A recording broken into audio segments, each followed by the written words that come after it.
that was Black with Wonderful Life, and we had PJ and Mitch in the studio. They both sort of said that they liked the song. It's very relaxing, very nice. I liked it, yeah. And we have a special guest, as we often do on Nick's Nuggets. We'll have guests, and today we have Tanya, who's I'm going to start off saying something confident. She's a very bright, you can tell by Tanya's smile, she's a very bright, confident young lady. Thank you. So tell us a little bit about yourself, Tanya. Okay, so I've spent 20 years working in community development sector. Oh, wow. So I've worked with around 150,000 kids No. around the world. Nice. And I specialise in working with children affected by trauma and torture situations. Oh, Wow. So I'm currently unable to work at the moment because I'm extremely ill. And was diagnosed with disability in 2019. So I've been sort of transitioning from being able-bodied and working 120 hours a week to basically being almost bedridden now. oh, That's a shame. that's you're not supposed to blow me away just as quickly as that, Tanya. So 120 hours a week, you were saying? Yeah, so I was running camps in the wheat belt for children from across WA. So primarily kids affected by trauma and torture situations. So refugees who have lived through war in Syria, Afghanistan, Iraq, those kind of places, and children who have been through trauma situations here in Australia as well. And we taught life skills. So, kids go in for counselling and they say to them things like, you need to learn to control your anger, or, you need to work on your perseverance. Yep. But no one actually teaches them how to do it. And that's the bit we were doing. So we were doing the life skills teaching. So teaching them respect, trust, self-confidence, emotional regulation, anger management, all those kind of things, but doing it in a way that's fun so they don't realise they're learning as we go. That would be a fascinating area to be involved with, I would imagine. It's really interesting because every child that comes through is different. Every volunteer that comes through is different. So you've got to work with them all differently. But we got short-term results, but we also got the long-term results as well. And that was what was really important to me, not just seeing the change in them at the end of the week, but seeing it for years on. We're actually having a reunion next weekend. Oh, fantastic. And we've got some of the kids that started off as campers who then came back as volunteers, and now they're like adults themselves. So we can see the impact the camp has had over many years, not just the 1 week. So you were saying, so how far is geographically, how far is or has this taken you? Well, Camp Coolum was only for kids in WA. Yeah. So we had kids from 339 towns across WA. Wow. Families were travelling 25 hours to bring their kids to us. Are you serious? Yeah, and we had a 3-year wait for some children coming in to camp. So I learnt how to do this kind of work overseas. I spent 3 years working at a camp for underprivileged kids in America. Then I did 5 years in the townships in Africa. So I sort of learnt how to work with no money, like work on a shoestring and get results with very little funding. So that's sort of what I was doing here as well. Well, that was a question I was going to ask. Is it funded by anybody or? So we had 2 different programs running, and one was parents could pay to send their children to camp, which then helped us offset the cost of the kids that couldn't afford to come in. But the children that are affected by trauma were all sponsored. So people would sponsor a child, to come in and have that experience. So it wasn't government funded or? We received a little bit of government funding, and the local government, the Shire of Coolum, where we were doing the program, they supported it as well. But largely, community support and things like that, and very limited staff. It was all volunteer. So I had a team of 400 volunteers that were working with us. and coming in and It's doing fantastic. different things. Just digressing a little bit Yeah. without trying to sound selfish here, that, since I've been doing my time here at IPL, I almost feel guilty that I learn so much, and it's not about me. Yeah. It's about the people who come in, and it's just amazing how much I've learned. I mean, you're talking 400 volunteers. You're talking about 120 hours a week. You're talking about dealing with kids with trauma and torture. And Yes. I don't know about you, Mitch, but I never knew these places existed. No, and I was thinking that too. It is a shame that you don't get more recognition for it. You know what I mean? Like, you've been doing this for, how long did you say, 20 years? 20 years, yeah. The Camp Coolum program itself is not running anymore because I'm too sick to run it. Okay. Ironically, just before I was diagnosed, I got funding so I could start training up people so that if I ever got sick, someone was able to run it. But I got sick before I could run that program. So that's no longer running. So I'm doing lots of work in the disability advocacy space now and doing a lot of mentoring to mentor like the next generation of people that are running community development programs. I've got skills that I've learned over the years. So I want to put that to use. Even if I can't physically run the programs, I can teach other people aspects of it so that they can still have an impact on kids. Yeah. There's a lot of questions here. With your disability, which I think you said was 5 years, was that right? Yes, I've had symptoms for a very long time, but I was only diagnosed 5 years ago. It took 10 years to get a diagnosis. So I was running camps while I was sick, but I didn't know how sick I was. Jeez. So, yeah, and you seem very, for a person who's been diagnosed and you seem very upbeat still, Tanya. I mean, that's amazing. I mean, hold on, that. it's great. I noticed that as well. Big smiles and I think the kind of work that I've done for so long, you build up coping mechanisms that are really good because you see a lot of horrific things and hear lots of horrific stories. So you build up like a resilience around it. Yeah. And that's helped me through my diagnosis and everything as well, especially because my major illness is not recognised in Australia, which is why it wasn't diagnosed, and I can't actually get treatment here in Australia for it. If doctors are caught treating the illness, they run the risk of being struck off the medical register. So it's you've got to have resilience to deal with that kind of illness.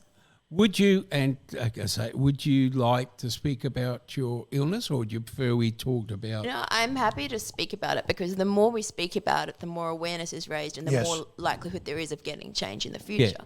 So back when I was working in America 20 years ago, I got bitten by a tick. And the camp was in what we now know was a Lyme endemic area. We didn't know that at the time. Wow. Lyme disease is not recognised in Australia. So all the doctors agreed I was seriously ill, but they didn't actually test or diagnose for it. So it took a very well-educated doctor who said, hey, we might need to send your blood over to Germany and get it tested.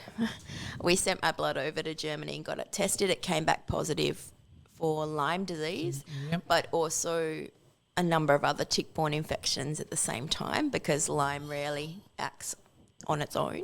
But by then, I'd already been sick for 15 years.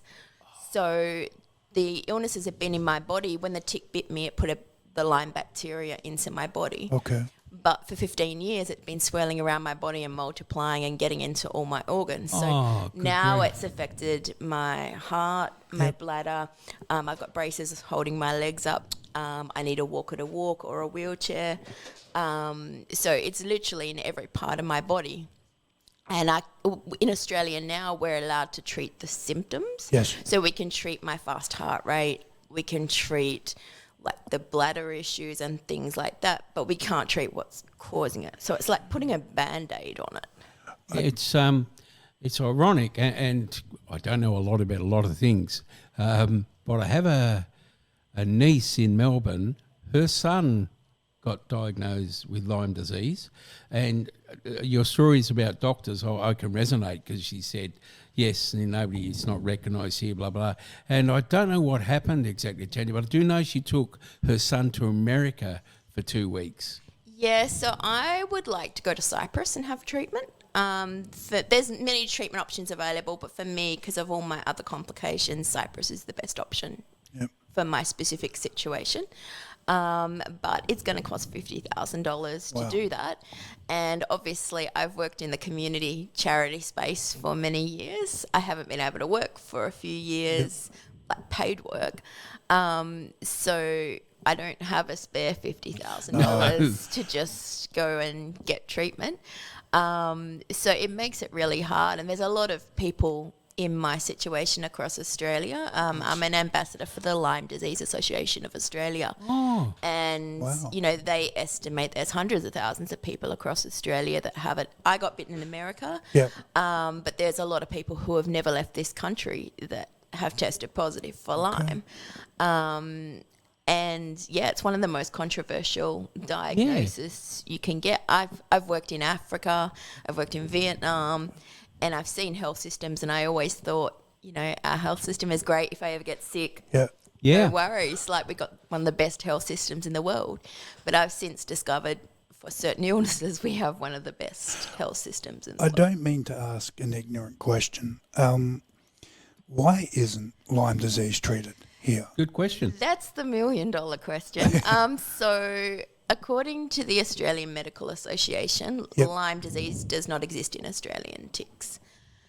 In my circumstance, it's actually irrelevant because I didn't get bitten here. I got bitten in a Lyme endemic area overseas, and there's other people from my camp that have tested positive to it. It's by not recognising it and people getting sicker. So like 10 years for me to be diagnosed. In that time, I got sicker and sicker. 10 years ago, I could walk. My heart wasn't playing up and everything. So it's cost the medical system a lot more money by not diagnosing me because now I require more support. Yeah. So, you know, that's why it's so controversial. See, I don't want to say the bad words, but that's wrong because you are an Australian. You should be treated the same, and I don't want to be controversial. No, you know, you can say, you should be treated the same as the next patient, and this is a serious disease by the sound of it, and I think that it should be treated like the common cold. Yeah, well, you would think it would be relatively easy, but unfortunately it's not. There is a lot of controversy around what the best treatment is. Yeah, okay. But there are some very well-educated doctors doing amazing research. Unfortunately, they're not being heard. So that makes it really hard. There is a lot of people, as you say, who have travelled to America, Germany, Cyprus, and now they're well. So if they can get better, it shows the treatment works. and I'm sort of, you know, we sit here and we hear things like this, Tanya, and I think what sort of, I say frustrates me, that's not the right word, but what I find strange, that's a better way to put it, is that I think there was a thing on Spotlight on Channel 7 where they had doctors and people arguing about puberty blockers, right? Okay. And I think everybody has their opinion on that. I'm not saying right, wrong, or indifferent, but that gets a headline, which is sometimes, I would assume, a personal choice. Yours is not a personal choice. You actually got a disease, and yet you can't get on TV. Channel 7 or Spotlight, but all these other issues in the medical thing can.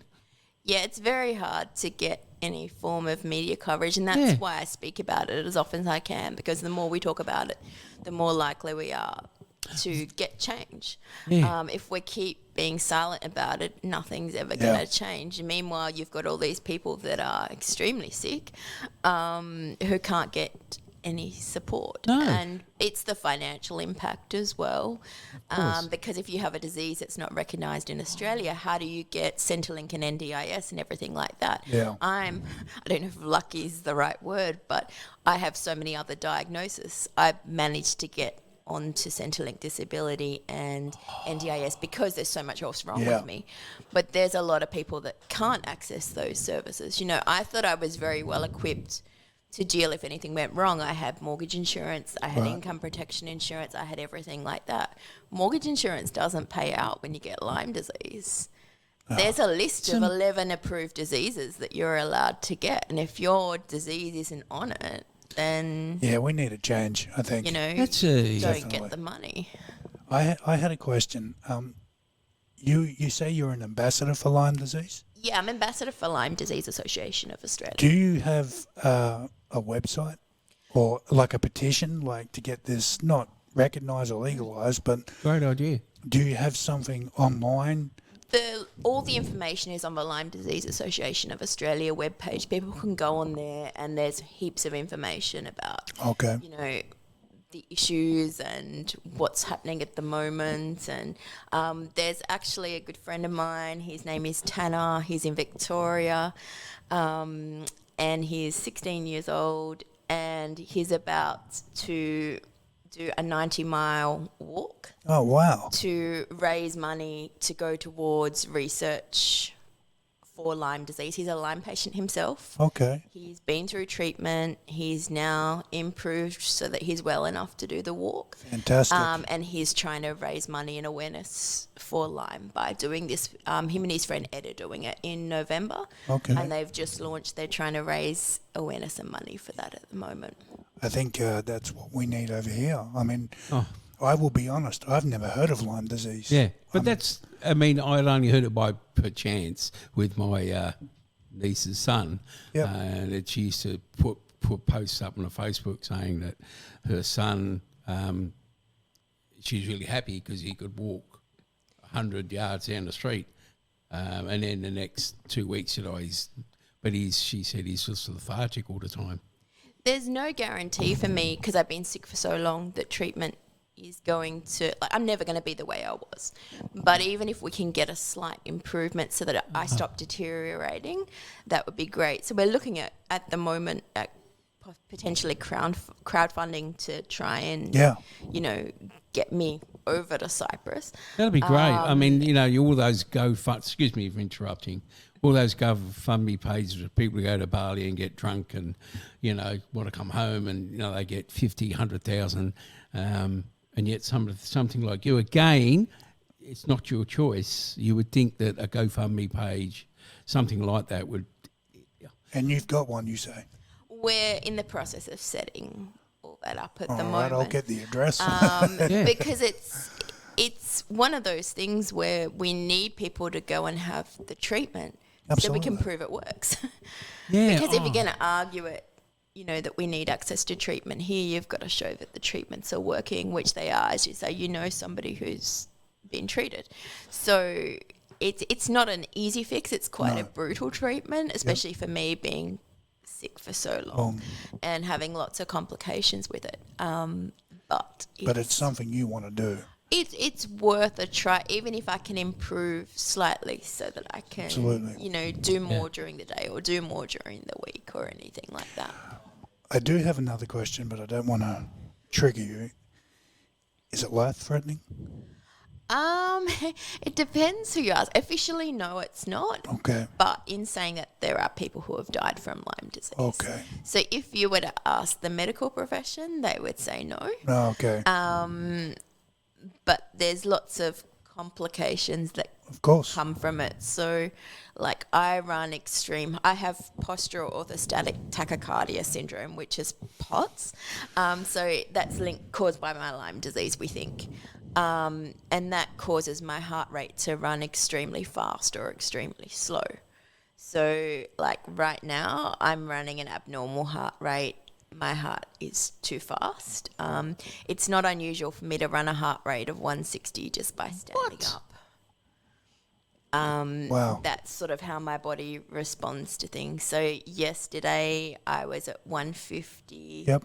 majority of the afternoon. 2 days before, my heart rate was 40 all day. Wow. So it causes extreme changes and things like that. How do you control So that? Like, how do you... I'm medicated, and I have an ECG machine implanted into my chest. Okay. I also have a port on this side of my chest, which I get IVs through. When my blood pressure crashes, I need IV fluids to try and regulate it, and my veins sort of gave up, so that's why we have the port now. So there's lots of treatment options, but they're quite full-on treatment options, and it's a daily thing just to try and manage it.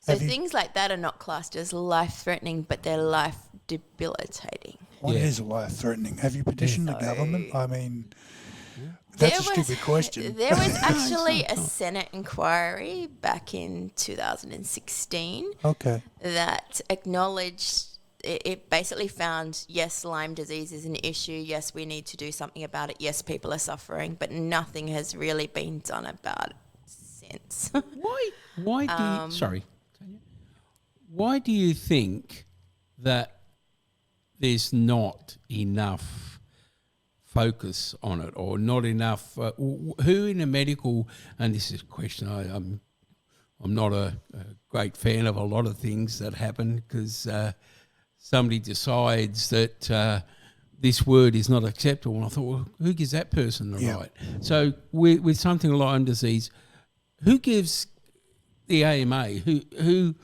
from the AMA says, oh, we don't want to research this? Well, it's been researched, but I suppose the thing is, it's who you're asking when you're doing the research. Because if you're going to do research into cancer, you're not going to talk to an orthopedic surgeon, you're going to talk to an oncologist, right? So with Lyme disease, rather than just talking to the people that don't believe it exists, why are we not talking to the doctors who have researched it and know what they're talking about with it and are doing all these leading treatments? Like, they should be the ones that are being consulted and the experts in the situation, where instead we seem to be using people who don't believe it exists as the experts. Why do you think that is? I mean, this is a general question. Why do you think that is? I honestly don't know. I wish I had a simple answer. If you ask, the answer you get is Australian ticks don't carry Lyme disease. I think that's what you were saying before. Because 10 years ago, you weren't in danger. No.